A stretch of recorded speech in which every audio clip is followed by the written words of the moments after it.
Hi guys, and welcome to general movement, where we're going to warm up the whole body.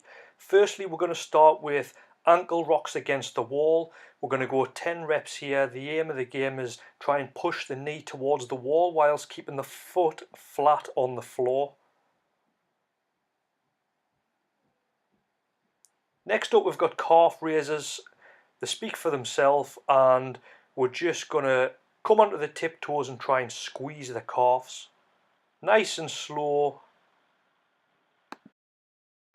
Knee and hip flexor stretch now, and as you can see, both legs are around 90 degrees. What we're going to do is just pulse forward whilst squeezing the glute and keeping the spine neutral. Also, what we're doing here, we're putting an overhead reach in and we're leaning to the side to increase that stretch on the hip.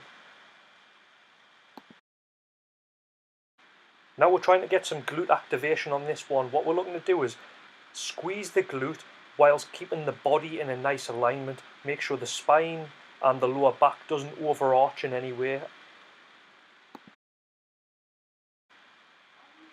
Now we're going to do some inchworms. We're going to stand up straight. We're going to initiate this movement from the hips. So the hips come back, we'll reach down to touch our toes, and then we'll walk forward. At the end of the movement, we're getting an element of shoulder stability in there. And then we're going to bring ourselves back up nice and slowly to the start position, which is a standing position. Then we're going to repeat that movement for 8 repetitions. So the bird dog next is a core activation and glute activation exercise. As you can see, spine is in a nice neutral alignment. Hands and thighs are at 90 degrees, and what we're going to do is bring opposite arm up and opposite leg. We're squeezing the glute, everything's staying nice and tight. The core is activated on this one at all times. That's a key element of this exercise.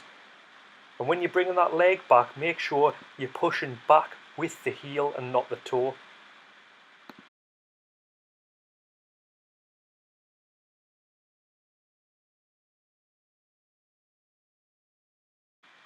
So we've got a split squat here. We're just going to come down into the lunge position. What we're looking to do here is initiate the movement with the glute.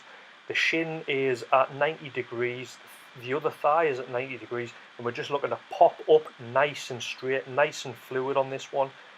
As you can see, I've got my armpits tucked in and I'm pointing my fingers into my chin to give us that extra bit of stability. Next up, we've got bear crawls, and to be fair, this is a bit of a complicated exercise. What you've got the element of shoulder stability, so you're going to need some shoulder strength. We've got core activation here as well, and we're just going to come forward with the opposite arm and the opposite leg. Make sure the core stays activated on this one and the spine stays neutral, and the movements are really small. And this ensures that, we're keeping form as best we can throughout this whole exercise.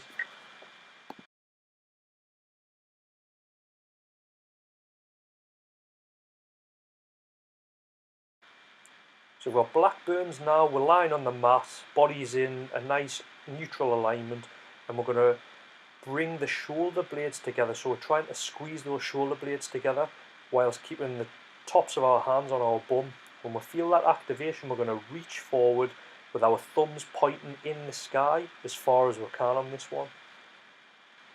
Also, if we keep the glutes activated on this one, we'll turn this into a full body exercise as well.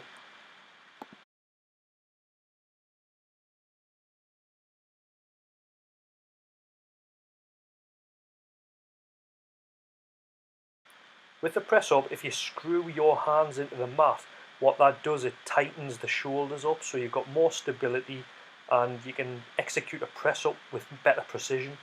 Make sure the core stays tight on this one, and we'll turn this one into a full body exercise as well.